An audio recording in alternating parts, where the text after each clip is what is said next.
Okay, so welcome everyone to this conversation we will have. Actually, we were looking, if possible, for a debate. My name is Lex Coors, Chief Data Center Technology Engineering Officer for Interaction Colocation Company. And we will be talking today about energy smart future. How can the industry become more integrated with the energy sector? We'll be talking about biomass, we'll be talking about wind, solar, we will be talking about the centralized supergrid versus the decentralized on-site production. And with us we have, let's say, a very interesting group of people. Some people I know already for many, many years. Before we start, I would like to congratulate Google with their 10 years of being sustainable on energy. We were there in 2007 at the Uptime Institute when they announced being green. We had, actually, can you deal with this? Thank you. We had no idea what they were talking about in those days, 2007, I guess, Christian, but they made it, and I think it's remarkable, 10 years. So you're already trying to start the wars, I see. No, sure. You know, I have to set the scene, you know. So please, if you give, I give you all 2 minutes of introduction and why you think you are here and why you like to have this discussion here. Please. Good afternoon, everybody. Sure. I'm Anthony Rylance, representing DYFS. We're a Danish manufacturer of power management solutions, providing resilient systems for critical power applications. We're a global organization, and we also specialize in renewable energy and distributed generation. So I'd like to think that I'm here to bring something from the renewable and distributed generation side of the power generation industry to the debate. Okay. My name is Atle Haga. Can you hear me? Yes. Yes. Well, at least I can hear. You can hear me. That's good. I'm representing Zettastructure, which is Europe's largest renewable generator. We generate around 66 terawatt hours per year throughout the world. We are of around 50 terawatts in the Nordics, and it's all renewable. I think at least in theory, should fit into the panel because we were founded more than 120 years ago to provide electricity to new industry. And since then, we have cooperated with especially the power-intensive industry, and as data centers is by far the fastest-growing power-intensive industry in the world, we see a natural place for us here. So we are sort of following the footsteps of other large power generators like Dominion Power in the US and Vattenfall of Sweden. Myself has 10 years experience from international banking from Oslo and Luxembourg, and has worked in the energy business for 20 years, and has now led our hyperscale facilitating program for 3 years. So I have a fairly short experience in the... Your 2 minutes are done. Really? Yeah, sorry. Hi, everyone. It's nice to be here. Thanks for the invitation. I'm Lex. So I work for Google. I think you're all familiar with the company. So maybe just to highlight some of the key figures that I think matter in terms of this panel. We announced a couple weeks ago our 2016 energy consumption, which was 6.2 terawatt hours and growing at a rapid pace every year. And we're also very proud to have announced a few months ago that this year in 2017, Google is reaching the 100% renewable milestone. In that we mean that we are purchasing as many megawatt hours of renewable power on an annual global basis as we're consuming at our facilities and offices in the world. So we're very pleased to have reached this important milestone. I think we've really set the bar for the industry in some ways, but we think that's not enough. Our consumption continues to grow, and we also need to find ways to procure power even closer to our data centers and finding alternative ways to make sure that our day-to-day consumption, our consumption every hour is truly clean. So that's a big challenge which we're working on at the moment. Okay. My name is Peter Groos. I'm with a company called Bloom Energy. My focus is optimizing the power distribution and finding ways to change things that have been done the same way for the last 150 years. my background is essentially design engineering. I'm coming from a company that my friend sitting next to me, we worked together. It was called HP. I don't know if you ever heard of it. It's not as famous as Microsoft or Google, but they were, long time ago, they were a pretty good company. My interest is finding new ways to improve the operation of the data centers and finding new ways to distribute power and optimize power, increase reliability and efficiency. I'm Christain Belady. I've been with Microsoft 10 years, serving in various different capacities around the infrastructure, really the infrastructure for the cloud. It's been a hell of a journey. Why I'm here is because Lex asked me. Thank you, Christian. Thank you, Accepted. But actually, my passion is around rethinking the data center and the infrastructure. It's really, for us, it's really about how do we simplify. You know, certainly efficiency and sustainability is an important thing, but we also really need to rethink as we continue to scale how we can do it much, much better, you know, where there's order of magnitude kind of change in infrastructure as opposed to incremental change in infrastructure. And so we're doing a lot of work around that. So to kick off, just showing our age here. In 2008, Jonathan Koomey did a study about, let's say, how many gigawatts of data center power was there. And he came for 2005 to something like 17 gigawatts. And when you look at the information from DCD, they say, well, it will be something like 60 gigawatts in 2020. If you run that into the EPA carbon calculator, you can see that in 2005, actually we had something like 102 billion metric tons of carbon dioxide. In those days, that was real carbon dioxide because there was not much sustainable energy. Now, if we look at the more than triple the amount, 360 or 330 billion metric tons of carbon dioxide, only produced by equivalent, only produced by our industry. What has made us change this? So, Christian, maybe Billion, not billions. What has made us change? Why did we continue the way we went? Because we were good. In terms of why the footprint has gotten bigger. And also, let's say, why did we start choosing solar and other? Because large investments, business-wise, it didn't make any sense. Yeah. So I was interviewing this guy, and I asked him about what he thought about sustainability.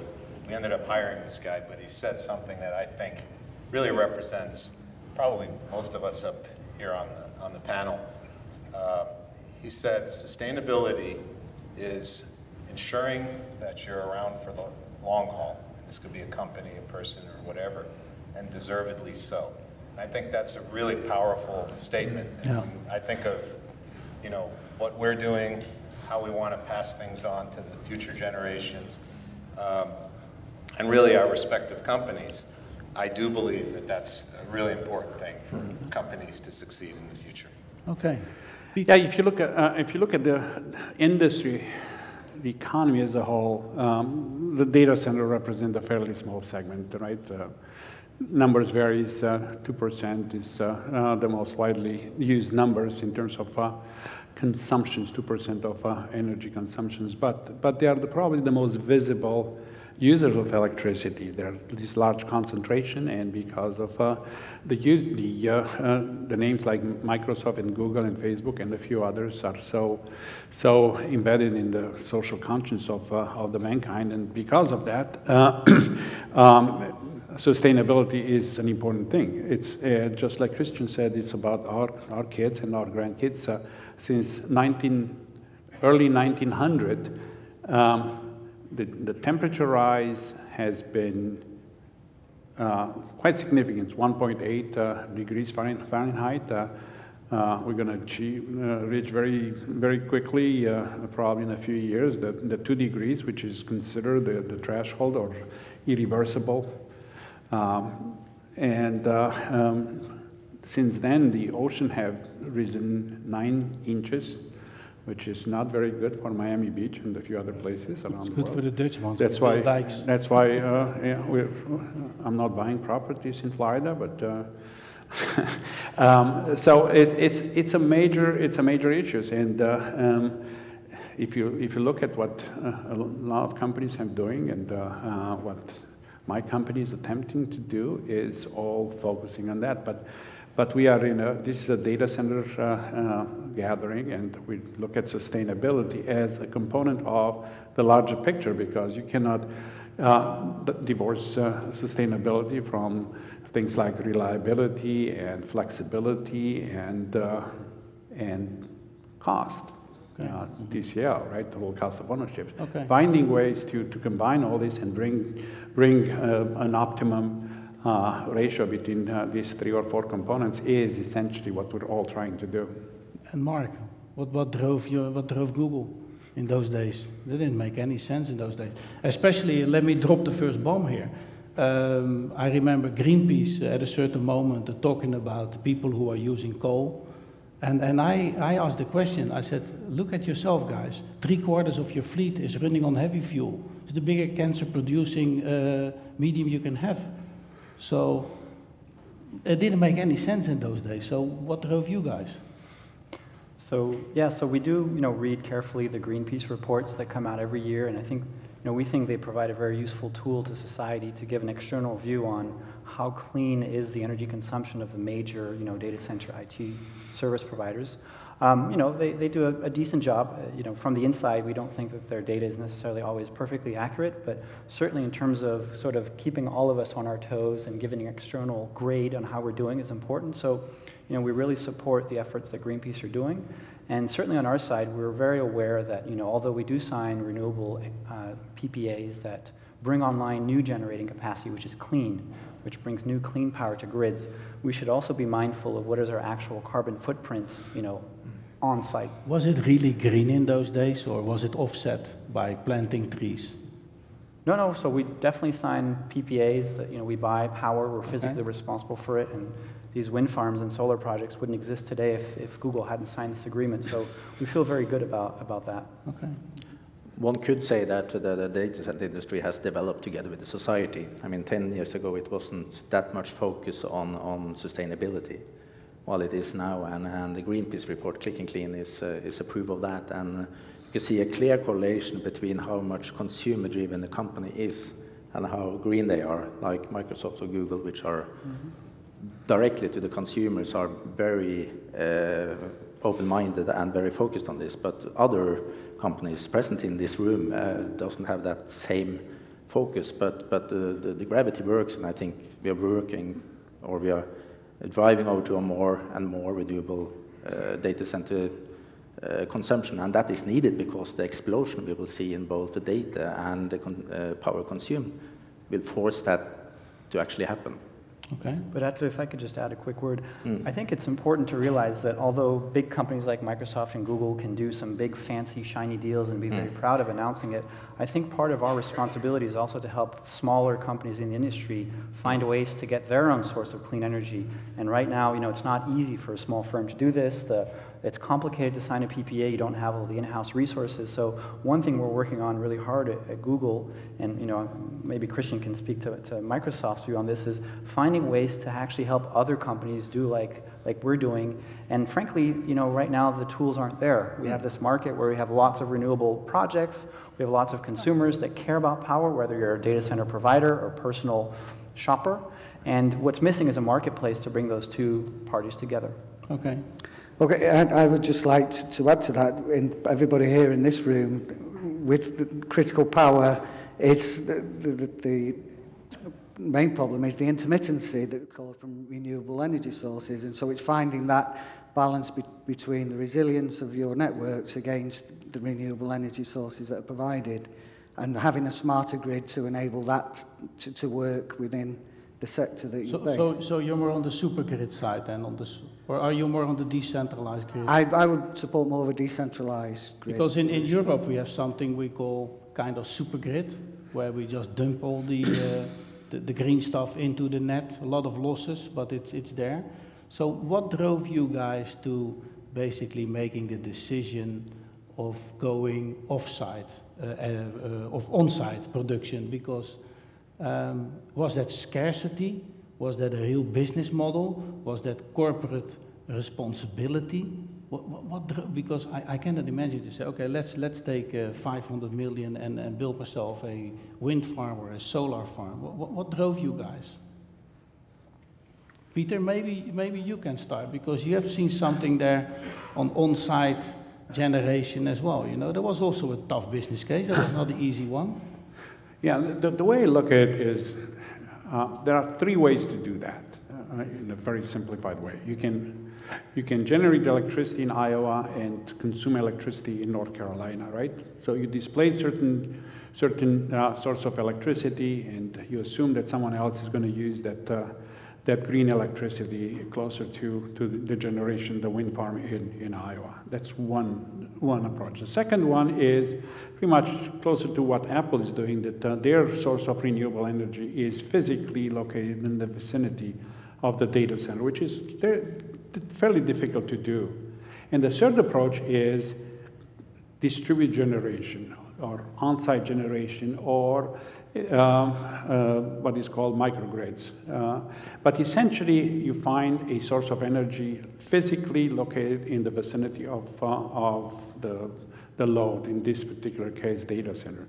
And that's a complicated thing, because if you look at the options there, they are limited. You can have solar that runs for 6.5 hours a day, and the rest of the time is going to use the conventional power from the utility. Or you can use a CHP plant and hope to find a use for the heat, and also you have a significant amount of emissions, whether from turbines or reciprocating engines, whatever. Or you can have fuel cells, or maybe geothermal, or your physically data center is in Norway next to the hydro plant, right? So it's a very complicated issue. How you position, how do you position your company strategy when it comes to sustainability vis-a-vis your data center strategy? So what were, and okay, maybe Christian, talk a little bit about the numbers, perhaps. So you know, when I hear people talk, it's clearly cost is Yes. part of it, right? I've always said for years and years now that sustainability and cost are the same thing. If I look at the cost of something, I know exactly how much carbon content is in it just by the fact that it costs X amount of dollars. Yeah. Right? So when we look at it, I look at the whole supply chain of the electric grid, all the carbon content of the transmission lines, all that stuff, regardless of whether you're doing a renewable deal, a lot of that stuff still comes over the transmission lines. And those transmission lines were built with fossil fuels, all of that stuff. But you need to look at that whole supply chain. This is one of the reasons, you know, you have a gas at the turbine or turbine. Yeah. And so we look at that and we go, okay, how do we simplify this? How do we, Peter was talking about reliability. How do we make it more reliable? How do we make less moving parts, less carbon content, even in the infrastructure itself, not just the consumption? And so that's one of the reasons we've been kind of big with fuel cells, because we're looking at it, when you look at fuel cells, most of the fuel cells that have been implemented are all providing AC, which is not their native voltage. So we're looking at the whole notion, and this is something I've been speaking about for a decade now, is the notion of a data plant. So let's integrate it all together. Yeah. Let's strip out all this stuff in between. Yeah. And then what you find is the native voltages in a fuel cell are DC. They line up very closely with the native voltages of servers. So let's integrate all of that and just rethink what a data center even looks like. And you know, at the end of the day, the cost, even fuel cells have not been traditionally cost effective, but that's because people are trying to integrate fuel cells as if they're just another AC power generator. Fuel cells become quite effective and cost effective if you think about integrating it, now you've eliminated all the carbon content of everything else, and now the cost of a fuel cell is quite viable. So basically, Anthony and Alte, that would put your companies to bed, because think about it. I would have a fault-tolerant fuel cell system producing 370 volts DC straight into my IT. Done. How would you see this, guys? 380, excuse me. Well, you're talking about distributing it. Yeah. It's not, it's crazy to distribute it. This is all about localizing it right on, you know, I don't know if you've seen some of our recent press releases, we have the fuel cells right over the racks, right? And so it's just, you get the voltage straight down. On gas or on gas? On gas, yeah. But if I may add to what Christian said here, the other element is the grid itself. I mean, I always admire Christian for... Did you just agree because he liked fuel cells? Yes. Yeah. Yeah, and also because our common origin. If you come to think of where the world, and I'm going to specifically after. So anyone in the audience, if you want to say something, please put up your hand. You will get a mic. Come forward. Please state your name, company you are, and please interact to the conversation, because we have officially 15 minutes to go, I guess. No, I'm going to done in 2 hours, so sure. don't worry about it. Less than 2 hours. So if you look at the grid, and I'm specifically talking about the U.S. grid, it's very interesting what has happening. And I'm not only talking about Katrina and all this disaster, natural. If you look at events related to the grid, and this is a very telling number, since 1960, United States, that have been 46 events. An event is defined as 1 million man-hours, 1 million people losing electricity for an hour, or 100,000 people losing electricity for 10 hours.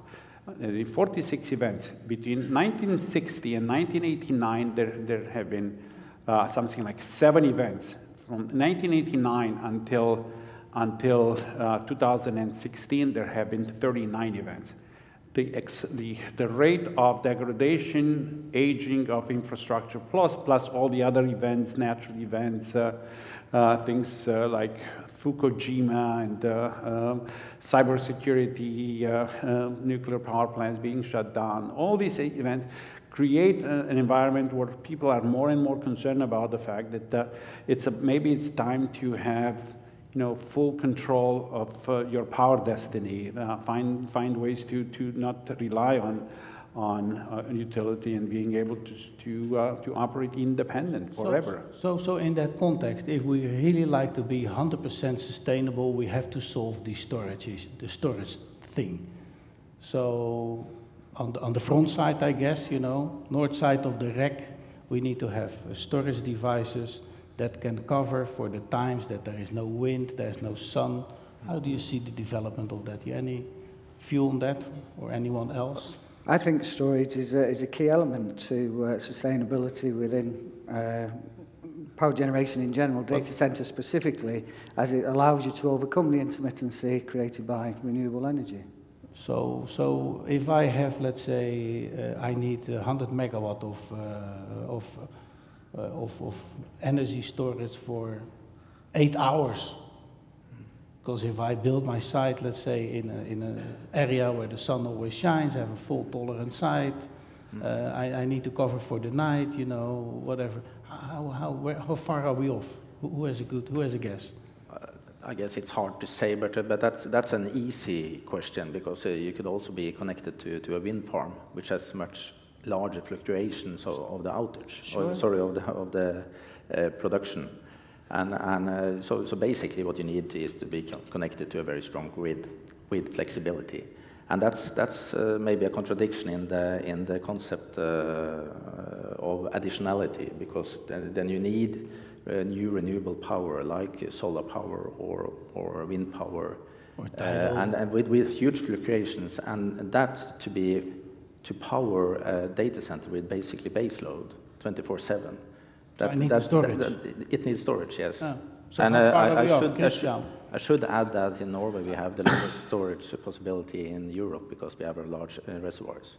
Okay. I would argue disk drives are storage media for energy. Okay.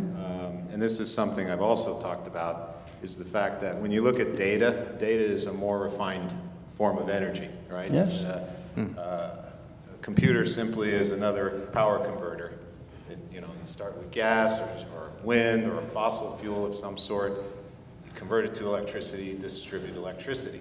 Well, we like to look at it as, it's really, when you go to a data center, you're converting to data, and now you're distributing data. So energy is just work, or potential work. Data is the same thing. So one of the things we've looked at, and this was in my year I spent in Microsoft research, was really about how do we actually, as cloud companies get more sophisticated, how do they actually change how they use their workload and either consume when there's lots of wind and then not consume. So you do a lot of pre-computation, you schedule your batch jobs differently, there's some real-time stuff you might have to provide. So I think with time and with sophistication, we can actually change our workloads. Because think about the fact that if you had to be on renewables for your home, you would consume energy differently. You would have timers on your dishwasher, right? And so I think if you look into the future, there's going to be a lot more integration on how the two work together. So Mark, maybe Mark first, because he hasn't, it's your turn. How do you look at this? Because yeah, no, I mean, I entirely agree with Christian. I think, that's too bad. The way,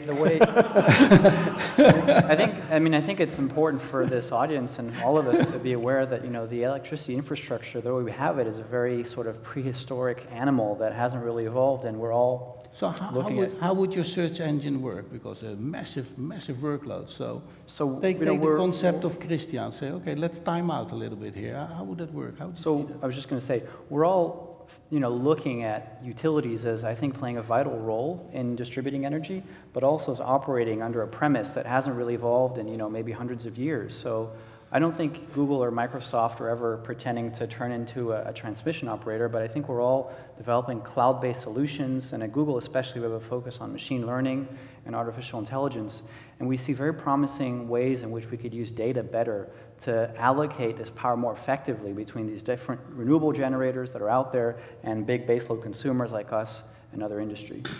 But if you go beyond data centers and you look at the whole concept of renewable... One second, I think you had a lot of airtime already. Let's give these guys some airtime as well. Because these are very interesting thoughts. I mean, because all the new renewables coming into the system throughout Europe creating some large difficulties and challenges for the TSO, the system operators. And if we could look at some way of utilizing the data center industry, which has, like Google with at least 3 sites in Nordic alone, and if you could see the flexibility of that up against how the renewables are produced, that could be a win-win situation. Yeah, I think it's a very valid point, and I think we are looking at this. It's not very straightforward because obviously we have huge reliability requirements, and part of the challenge is that some of the backup generation we have isn't permitted to kind of turn on and turn off. It's really more of an emergency situation. So, but I sort of agree that we could see data centers as playing a useful role, but there's a lot of technical and legal challenges we'd have to overcome. Yeah, because that would be indeed a challenge if you have, let's say, SLAs, and you will be 100%, let's say, on wind and tidal and whatever is there. You have to have this one source available that you know absolutely sure that it will work. So, Peter? Can I say something? Sure, please, by all means. You have been silent for a while. Thank you. They're awfully kind. So when it comes to renewable, beyond data centers, there are, to truly utilize the renewable energy, you need 2 things. You either have transmission line that have the ability to move excess power from one end to the continent to the other, requiring high voltage DC transmission, very difficult to do, especially in the States, but in Europe as well, very complicated, very expensive, and takes a long time. And the other one is storage, local storage, batteries. Now, you know, a number which for me is very interesting. If you take the Google Giga plant, it's going to be the biggest. It's going to be the biggest manufacturer of lithium-ion batteries. If you take the entire production, 35 gigawatt hours a year of production, and you take all that batteries and put it on the grid, you're going to get a little bit over 5 minutes of United States energy consumption. 5 minutes to have the ability to store maybe 20% of the demand. You're going to need 5,000 gigaplants. 5,000. Imagine the numbers. And for batteries to become effective on the grid level, the cost has to be about $50 per kilowatt hour. $50 right now. The best number per megawatt hour. Per megawatt hour, you mean? No, per kilowatt hour. $50 for a kilowatt hour? I'm talking about batteries. I'm talking about lithium-ion batteries, $50 per kilowatt hour. The number right now is on average about 400. When the Giga plant is going to be ready, it's going to be about 275. We are a long way from 50. By 2025, the projection is that the number is going to drop to $80 per kilowatt hour. Okay. I think part of the thing that we haven't mentioned is really market-based rates for energy. Yes. I think that's driving all the load on need for batteries. I think if you had real-time pricing available to everybody, yeah, I think then the behaviors will change based on pricing. But since that signal doesn't go to the consumer, then there's no motivation to change how you consume. Okay. And the need for batteries on the grid, the need for ancillary services for the utility is a result of the fact that there's not real-time pricing being transferred to the consumer. Okay. That's right. So will the big players like Google and Microsoft, will you guys build your own cities eventually with the data center in the middle? And just because if you look at the energy, they can take the energy, they can take the heat, they can take. There is enough concern they're going to take over the world, so let's not go there. You know, they started.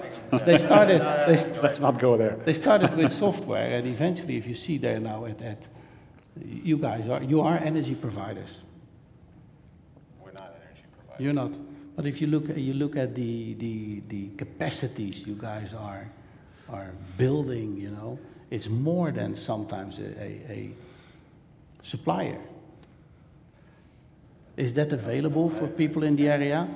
Don't try to corner me into something. Okay. But Google is a utility. Google? Yeah. Google? Is a utility, is regulated. Are they? Yeah. So, well, I guess it's a bit of a technical point. In the U.S., in order to purchase power, we have to be regulated by FERC. But currently we don't serve end customers with our power. We have Nest, we have lots of other things in the home, but not. Direct ways. That's right. Okay. Oh, okay. In that way. Okay. Yeah, because you just think about it. There's so much. How much? I see a hand raised. Oh, hand, please. Okay, question to anybody. Is anybody doing power generation just on natural gas and not have that backed up by utility? Ah. Yes. How big? Yes. Yes. I don't want to necessarily disclose all that, but we are. Yeah. We have, in fact, we've even announced, I think it was one of the deals in Cheyenne, that we are working with the utility. And in that particular case, the decision was our team looked at, we had to expand. And so the grid had to expand its capacity. So they were going to build power generation because we were building the data center, an additional data center. Well, we looked at it and said, hey, we have power generation with our backup generators already, with our diesel generators. So, in the past, we've done demand response, but in this case, we actually became part of the utilities plan and said, look, we're putting in generation. We'll change these generators to utility-grade generators so that it's actually as if it's your capacity. And then we've come up with a deal where we've increased the capacity of the local grid without the grid or the utility needing to add any generation, because they could use our generation any moment in time that they need it. And so, as a result, we're using gas generation for our Cheyenne facility.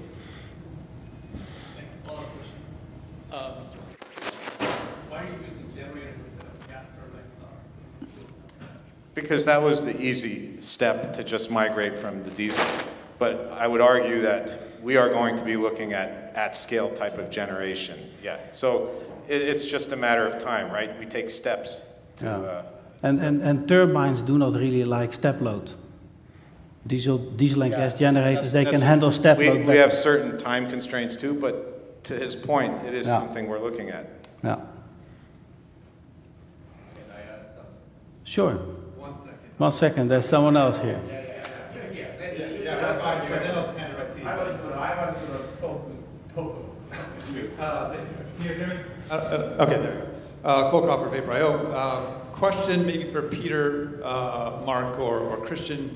What role do you think the municipalities play in this? Because obviously with Google Fiber, you found municipality negotiation pretty difficult. It's hard, right? Municipalities are very hard to deal with.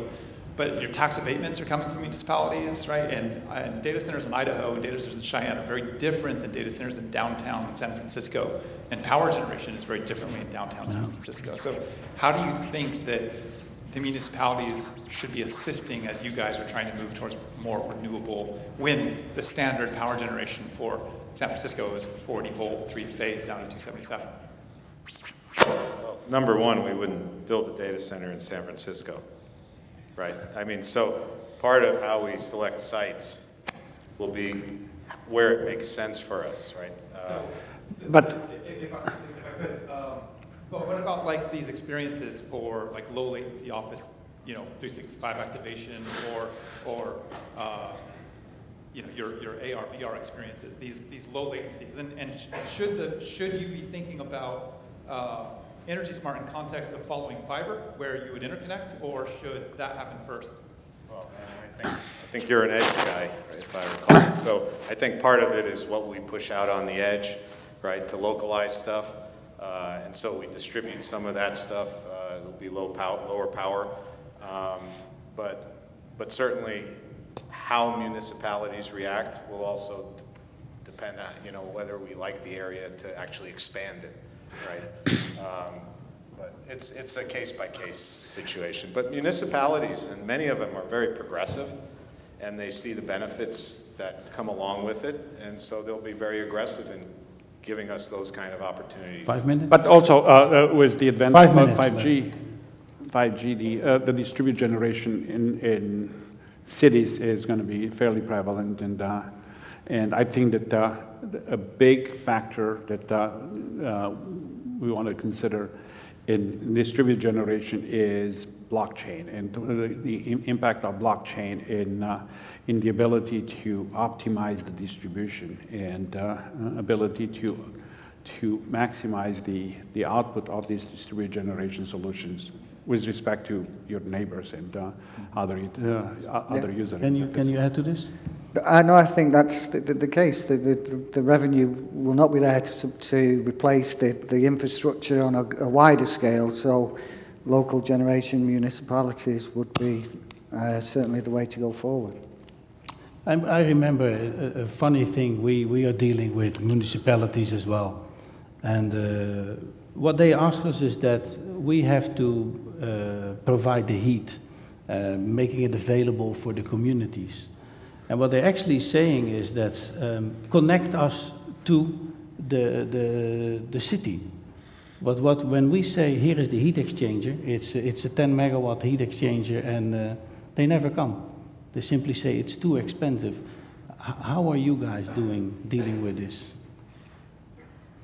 So energy reuse. Generally, among the things we run into, we're always looking for relationships where we can leverage either our waste or someone else's waste. We're always looking at opportunities, but what happens is that sometimes it becomes cost prohibitive. Yeah. Right? And I think, again, I'll go back to my statement, cost represents carbon content. And if the cost is prohibitive, that means there's a lot of carbon content in that solution, whether it's pipeline for the water or whatever the case might be. But part of what we want to do is actually locate in a way where we can leverage these kind of ecosystems. So you're really looking also at the embedded carbon from a perspective. And you guys? Yeah, and just to add to that, I think, you know, people, municipalities, when they come to us, they often don't realize that the quality of the heat that comes out of a data center is not sufficiently high grade. So to get to Christian's point about how it's difficult to make economic sense of that heat, even though we'd all love to make sense of it, there are some spot applications that we look at, but it's more on a case-by-case basis. So in the Nordic, for instance, we use our heat to heat up the tap water from the community. And that's an easy way of doing it. You see the same, do you have any projects like this yourselves, or? Well, we don't comment specifically on any specific projects, but yeah, these are the types of things we'd look at quite happily. And how are you guys looking at this? Is it time? Last question. Oh, Tomo. Tom Shark from NRI. There's an example about the when the Nelson was still with eBay. They built Salt Lake data center, and they built their own energy power plant. And the reason was they looked into the 20 years gas contract, which was cheaper than getting it from utility. So they're doing it themselves. But then I said you're still doing a CO2. Then he said it's better than local coal burning or the oil, right? So there is a way of doing those things, right? Okay. So that was one example. So you're closest to, let's say, I'm a bit familiar with that project. Bit. You're right, yeah. You changed the class. Bloom. That's Bloom. Another thing about the joke about Microsoft and Google is like you said, how about those small guys, right? They just buy them out exactly. Thank you for that. Any more questions in the audience? Anything that you guys would like to talk about that we haven't addressed? There's a few minutes left, 2 minutes. Is really something you would like to make as a statement here? At the risk of being cut off, we don't want to say anything. I have a lot of things to say, really interesting, great stuff, but this gentleman won't let me talk, so I'm not going to say anything. I will buy you a beer. That's very rare for a Dutchman, by the way, you know that. Okay, so with that, I would like... No, there's one question. Oh, please. Peter, you said something about so many grid outages, electrical grid. What can you tell us about gas grid outages? I think he said the fuel cell outages from Bloom. Did he not? You're not listening. It's an interesting question. We spent a lot of time trying to understand the behavior of the gas grid, and as opposed to the electrical grid, where there are fairly good records and people are trying to quantify the behavior, the reliability of the electrical grid, the natural grid, and I'm talking about the United States, obviously it varies around the world, but in the United States, the reliability, the recorded reliability of the gas supply is an order of magnitude higher than the electrical. Okay? And the explanation is simple. One, just to give you a sense of why it's so much higher, not only the fact that it's underground, that it's a matrix as opposed to a radial distribution, but there are these enormously large storage tanks at various nodes. If in Europe, the Russians stop the supply of gas, and there is no other LNG bring to the continent, there is still going to be enough gas to operate for at least 3 months. In the United States, 6 months without any new gas. There is so much stored, and that's a difference. In the electrical grid, you cannot store electricity, right? In practical terms. That's why it's so much more reliable. And then the other thing is it's inherently also a UPS. And we've even seen this in our pilot data center on fuel cells, that someone turned off a gas line, and we were at the end of it, And then they realized, you know, a minute later they did, but we never saw any disruption on the fuel cell part because the pressure just drops in the line. And so we actually see that there's some UPS qualities with the gas line as well. So I think with that, I do not want to cut you off here, but we are over time. Thank you all for your contribution to this panel. I enjoyed it. Thank you for your openness as well, and applause. Thank you.